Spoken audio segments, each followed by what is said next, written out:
I work at a big company, you know. I can work enough for both of us, so no worries. Kenneth had said that during our engagement, but as soon as we got married, he changed his tune.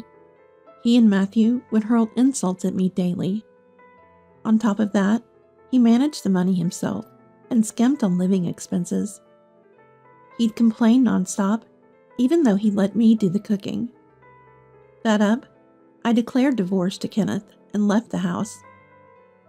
Later, I bumped into Matthew by chance. Hey, heard you're getting TANF now. I was surprised. Huh? You must be mistaking me for someone else.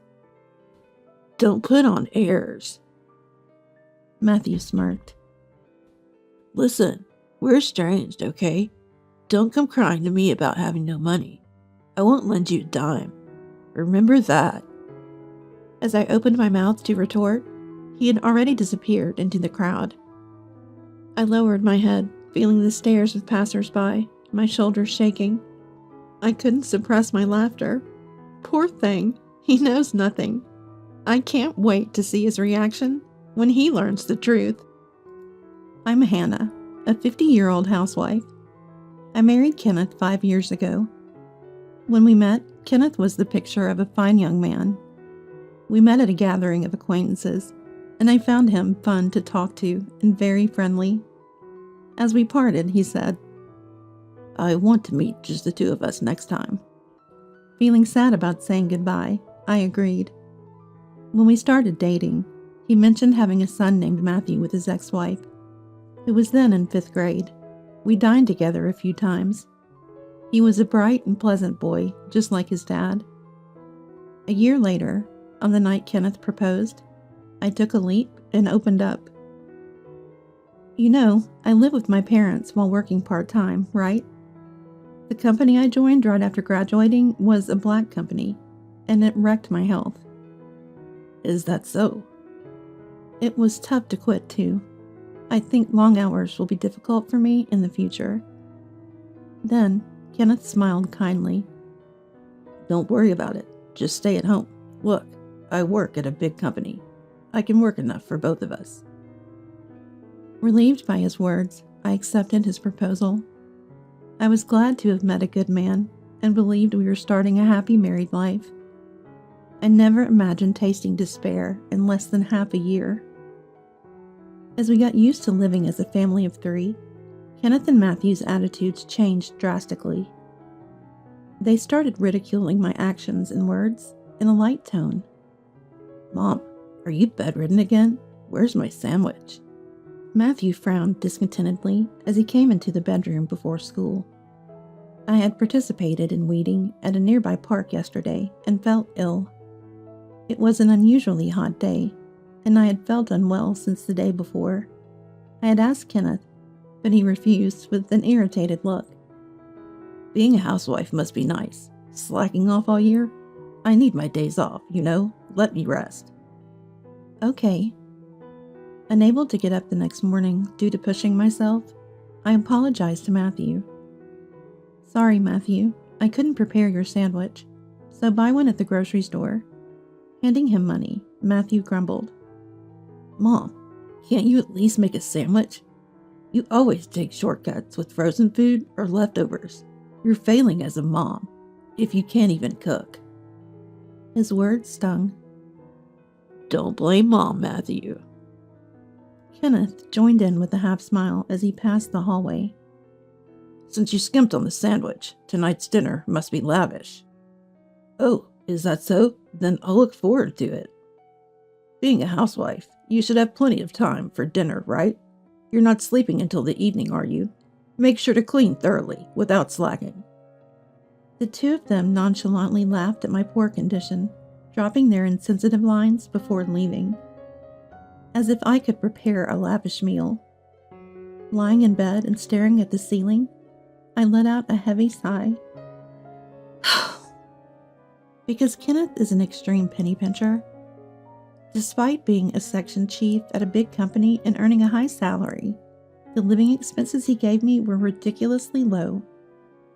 It's my salary, so why should my wife manage it? After we married, Kenneth insisted on this, and I, not opposing, meekly followed. I believed it didn't matter who managed the finances as long as it was done properly. Then Kenneth got carried away and started spending money as he pleased. It's necessary for work. Drinking expenses are business expenses. It's essential. Using such reasons as an excuse, he would buy expensive clothes and watches for himself, but make a sour face even when I bought cheap snacks. Since he insisted that a housewife doesn't need an allowance, I had to report to Kenneth and get permission to spend money whenever I went to the hair salon or bought clothes. One pair of jeans is enough, isn't it? You're buying more? I want a warm pair for winter. Fine. Buy them at a cheap store. I also want to get a haircut. Can I go to the hair salon once every 2 months to maintain my hairstyle? Huh? What's the point of you trying to be fashionable? If you keep your hair long, you only need to cut it once every 6 months. I won't allow haircuts. That's why I'm only allowed to buy cheap makeup from drugstores. I want to switch to something better because it's rough on my skin. But he won't listen. Moreover, the living expenses he gives are a third of the average. Within this budget, our nutrition will be unbalanced. I lamented, to which Kenneth responded with a raised chin. On that TV savings show, they managed to live on this amount. They had a farmer-in-law providing vegetables and bread. It's impossible with these high prices. That's your job to manage. I was distressed by the thriftiness in living expenses, but what I couldn't stomach was about the wreath for Dad's funeral. When Dad, who had been ill, passed away, and it was time to send a wreath, Kenneth visibly grimaced. We don't need to send a wreath for the funeral, right? Anyone attending the funeral, other than the chief mourner, should send one. Really? Then use your savings. It's none of my business. He said this to me as I prepared for the funeral with tears in my eyes. His utter lack of concern infuriated me. I never planned to ask you for it, so don't worry. Good. But do Matthew and I really have to go? Our long weekend will be ruined, and I hate that. Right, Dad? I had plans to play a new game. Although they grumbled, I never doubted they would come. However, Kenneth and Matthew arrived late, barely greeting my mom and relatives, and left swiftly. My exhausted mom didn't seem to have the energy to blame them, but my relatives were furious. What's the meaning of this, Kenneth? Your wife's father died, and you're too cold? Matthew, you've received so many gifts and allowances from Hannah's dad. While I apologized to my relatives, I felt my love for the two of them rapidly cooling. Kenneth, always in stylish suits with a refreshing aura, and Matthew attending a prestigious university. Well regarded as a handsome father and son in the neighborhood, they only hurled insults at me at home. They wouldn't come straight home after work or school, wandering around and returning with lipstick and perfume scents. Despite doing as they pleased, they treated me like a housekeeper, demanding lavish meals with a meager food budget. Lately, when I served dishes with chicken or pork, both would glare at me with disdain and hurl insults. Don't you want to serve your husband good food after he returns from work? If I get sick from eating this poor food, how will you take responsibility? Are you even a mom? I can make delicious meals, even with chicken or pork. Besides, disliking vegetables and fish, you'll get sick with such a picky diet. I'm saying I'd eat, if it were high quality. Don't complain when you can't satisfy us. I don't need advice from someone as frail as you. They used to eat while complaining, but lately, they just leave the food untouched. Yet, if I don't cook, are you slacking off even though you're a wife? They would yell. I eat the leftovers for breakfast or lunch the next day. But tears well up, wondering for whom I'm cooking. As for their meals, they subsist on store-bought sandwiches, instant ramen, and snack foods. Eventually, Kenneth was diagnosed as pre-diabetic and a company health check, and Matthew started gaining weight. It was an inevitable outcome. Then they lashed out at me. What kind of wife makes her husband and child sick? We don't need a useless person like you. We're getting a divorce. Then I'll leave. They were surprised when I agreed easily. Are you sure? You're unemployed. You've been living off me. How will you survive now? Don't worry about me. I'll send the divorce papers for you to sign later. Please leave my stuff until the movers come to pick it up. Nobody's going to take your stuff. Kenneth sneered. You'll definitely regret divorcing a high-earning, handsome guy like me.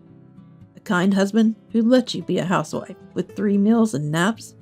There's no one else like that in the world, right? That's right. You've been living in luxury on Dad's money till now. You'll struggle from here on.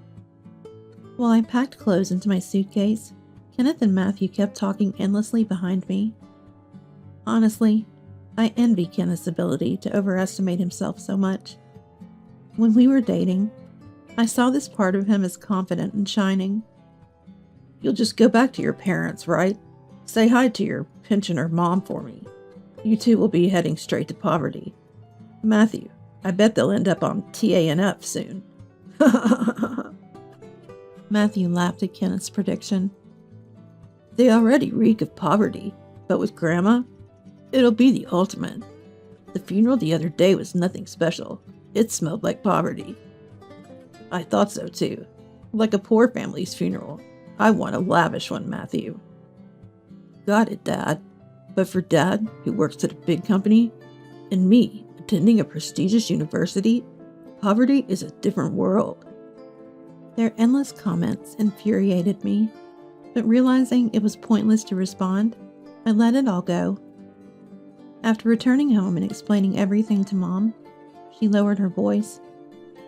At the funeral, seeing Kenneth and Matthew, I felt something wasn't right, but I thought it's not good to interfere too much in my daughter's household and kept silent. I was too preoccupied with Dad's care. I'm sorry for barging in like this. It's okay. I've been lonely without you. Why don't you stay here? Thanks. But once I get my job on track, I plan to move to an apartment. Mom's concern was comforting, but living with her might make me too dependent. Living nearby and visiting occasionally would be the right balance. Yes, Kenneth and Matthew mocked me as unemployed, but in fact, I've been working from home. It all started with the budget recipes I posted on my blog. After receiving many positive comments, I boldly launched a cooking site and shared my recipes, which quickly gained readers and internet fame. Soon after, an editor from a major publisher approached me, and now I'm gradually preparing to publish a cookbook. Thanks to this, I had no time to dwell on the divorce, and days flew by. One day, my phone rang insistently. I paused, stirring the ingredients in the pan, and answered the phone. Hello? Hey, what's this about a deposit for the divorce trial? I sighed, knowing it was about that. You and Matthew hurled endless abuse at me. Oh, I thought, never mind. Relief in his voice, Kenneth continued. I didn't cheat or anything, you know? What? Did you record me and Matthew? Your memory alone won't cut it. I've noted everything in my diary. Try and claim it if you can. Really, poor people and their obsession with money. You reek of frugality. If you think you can get a deposit for the divorce trial, go ahead. After his outburst, Kenneth hung up. I finished cooking and visited a detective agency, requesting an investigation into Kenneth's background. Soon, his affair with a subordinate was uncovered. The day after sending the 2-shot photos and investigation report to his company, Kenneth contacted me again. You, spreading this at work is low. The angry manager reported it to the higher-ups, and now I'm fired. Oh, she was the manager's daughter, wasn't she? It's your fault for cheating, knowing they're strict about such matters. I continued laughing. But you shouldn't have any trouble, right? With all the saving you did, you must have plenty of savings. Aren't you and Matthew living luxuriously? Matthew moved into a dormitory this spring because commuting was tough. Damn. I have prepaid dorm fees and apartment loans. My savings? Drained by that woman. She was two-timing me with a younger guy. Sounds tough for you, but it's none of my concern. Oh, and about the divorce trial deposit? I'll also take half the value of the apartment for distribution of property. When the invoice arrives, please transfer the full amount to my account. Kenneth was yelling on the other side, but I hung up without a care. One day, while returning from shopping in town, I bumped into Matthew. Dressed in his usual flashy fashion, with piercings all over his face, and his attention-grabbing hairstyle, he was easy to spot from a distance. Seeing me, Matthew raised his hand in greeting. Hey, heard you're getting TANF. I looked puzzled. Huh? Who are you mistaking me for? Don't put on airs, Matthew said, smirking. It's obvious where an unemployed old lady like you would end up. If you had just obediently followed me and Dad, you'd still be living a comfortable life. It's pathetic, really. Angry, I couldn't help but retort. Receiving TANF is a citizen's right. Any one of us could need it someday, due to illness or an accident. It's wrong to look down on that. Yeah. So you're saying you're receiving it too? Matthew said, dismissing me with a smirk and pointing his finger at me. Listen, you and I are estranged. Don't come crying to me for money. Remember that. As I opened my mouth to reply, he turned his back and disappeared into the crowd. I lowered my head, conscious of the stares of passers-by, shaking my shoulders. I couldn't help but laugh. It was just too ridiculous. Poor thing, he knows nothing. I can't wait to see his reaction when he finds out the truth. A few days later, I woke up and checked my phone to find an unbelievable number of missed calls from Matthew. Reluctantly, I called back, and Matthew shouted at me furiously. You deceived me, old woman. What are you talking about? I heard from a cousin. You got 3 high-rise apartments from Grandpa's inheritance and are living a carefree life. Hiding that and getting a divorce is cowardly. That's my personal asset. Why should I have to tell you or Kenneth? It's joint property. You should have done a distribution of property with Dad during the divorce. Unfortunately, it became mine after the divorce procedures, so I can't give it to Kenneth.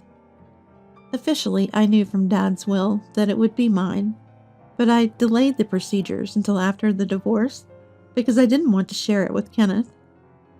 Then Matthew shouted in frustration. A rich woman like you getting TANF? I'll report you to the authorities right now. Feel free. It's not me, but Kenneth who's receiving it. Matthew fell silent. What? I told you last time, it's not me. I explained as if speaking to a child. Honestly, even without the inheritance, I can live well. I have income from the cooking site and book sales I started in secret, but Kenneth, after spending all his money on his affair, had lots of payments piling up and was borrowing heavily. When his affair was discovered and he was fired, his income stopped. Are you listening?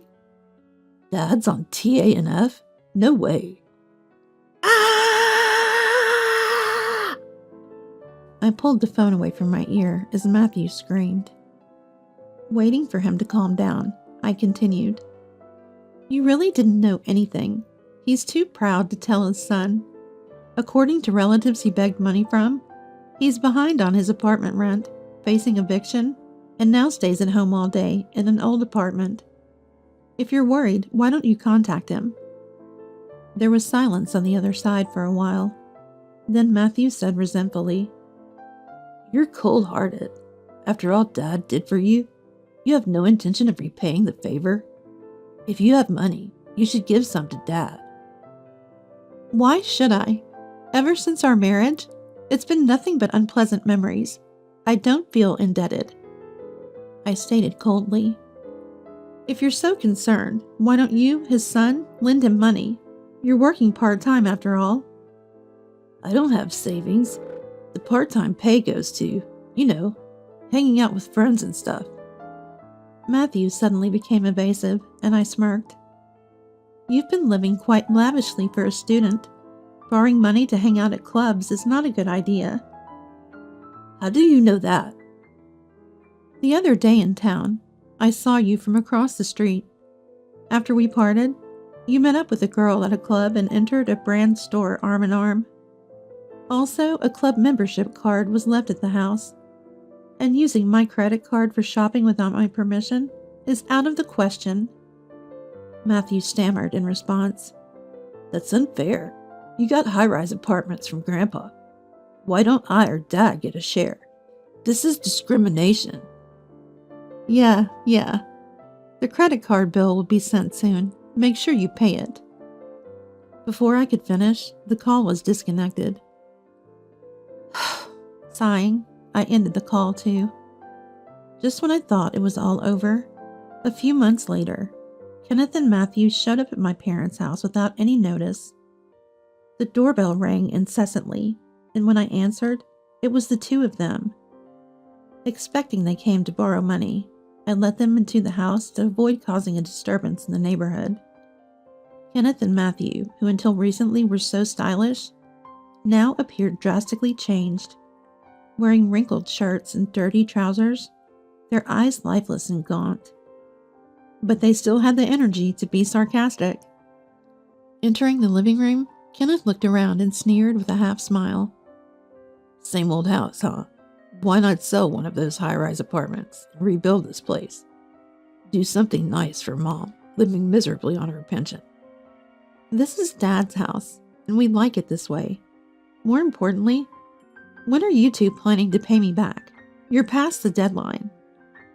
Kevin lifted his chin arrogantly and said, Hannah, I'll forgive you now, so let's remarry. What? You started a cooking site, right? If you manage the household perfectly, I'll even let you work, so come back. Such a generous dad, forgiving the wife who abandoned her husband and child. So Mom, why not live with Dad again? Living with just two women must be insecure. Stunned, I was speechless. After a moment, intense anger welled up inside me. Don't joke with me. How much more do you plan to ridicule me? Furious, I yelled at the astonished Kenneth and Matthew. After treating me like nothing more than a housewife, hurling abuse, not providing proper living expenses, and then driving me out? Now you want me back just because you found out I inherited high-rise apartments? No way. What? You're going to abandon us? Rich people really are stingy. Knowing we're struggling with money and still demanding payment, you're heartless. You were poor yourself until recently. Don't get cocky. In the midst of the argument, Mom returned from shopping. Kenneth and Matthew immediately started buttering her up. Please, lend us some money. We'll probably pay it back. Besides, isn't it unfair that only Hannah gets Grandpa's inheritance? Give me one of the high-rise apartments, too. Hi, Grandma. Long time no see. How have you been, Grandma? Please persuade Mom to remarry. Dad doesn't want to break up, but Mom is being stubborn. Mom, surprised at first, changed her expression upon hearing their lines. She placed her echo bag on the fridge's floor and let out a deep sigh. So shameless, both of you. What? I'm telling you to have some shame. Startled by Mom's sudden loud voice, Kenneth and Matthew were understandably confused. Mom, usually calm, scolded them sharply. I've heard everything about the divorce from Hannah. I can't believe you have the nerve to show up here. No. Hannah's exaggerating. You have to listen to our side, too. That's right, Grandma. Mom is quite the liar. I remember how well you two behaved at my husband's funeral. Mom cut off Matthew's words and continued sternly. Arriving nonchalantly late to the funeral? not greeting me or the relatives, yawning through the service, and leaving before the coffin was sent off.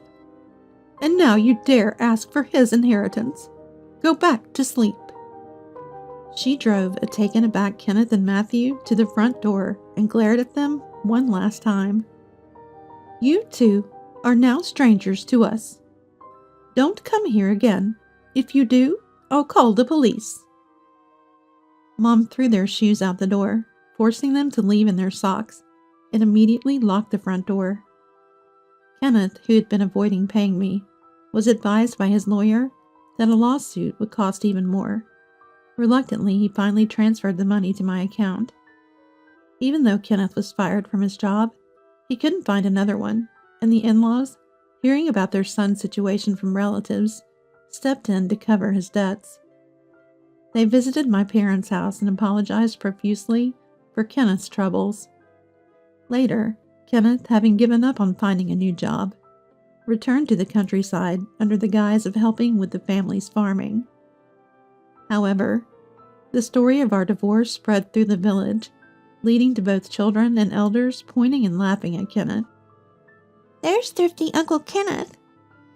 Even with a degree from a good university and a job at a big company, what's the use if your wife leaves you for being too arrogant?